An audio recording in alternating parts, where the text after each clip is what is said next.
राम मंदिर उभारणीवरून एवढा गाजावाजा केला, त्या मंदिरामध्ये चोरी होते. खरं तर जबाबदारी घ्यायला पाहिजे. त्यांनी जबाबदारी घेऊन संबंधित लोकांवरती कारवाया केल्या पाहिजेत. अद्याप तरी कुठली कारवाई होते असं आम्हाला वाटत नाही.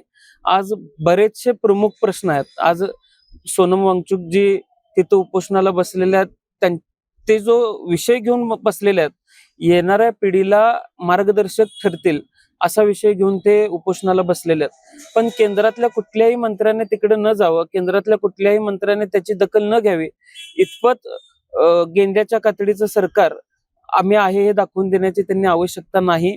भविष्यातल्या पिढीच्या हिताचा निर्णय हे सरकार घेईल असं आम्हाला अपेक्षित आहे. म्हणजे परीक्षा असो, राम मंदिरातली चोरी असो किंवा परीक्षा असेल, राम मंदिर, सर्वच पातळीवरती केंद्र सरकार असेल, कायदा सुव्यवस्थेच्या पातळीवरती देखील आज हे सरकार अपयशी ठरलेलं आहे असं म्हणायला काही हरकत नाही.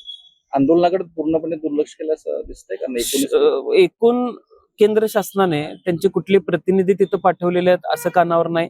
किंबहुना तिथं येणाऱ्या काही तरुणांकडून कळतंय की जास्तीत जास्त लोक तिथं कसे पोहोचणार नाहीत याची काळजी जर तिथलं प्रशासन घेत असेल तर भविष्यासाठी लोकशाहीच्या सुदृढीकरणासाठी जे काय आवश्यक आहे तसं पोषक वातावरण आपण तयार करत नाहीये असे एकूण आजच्या या चित्रातून दिसतंय. शेवटचा प्रश्न.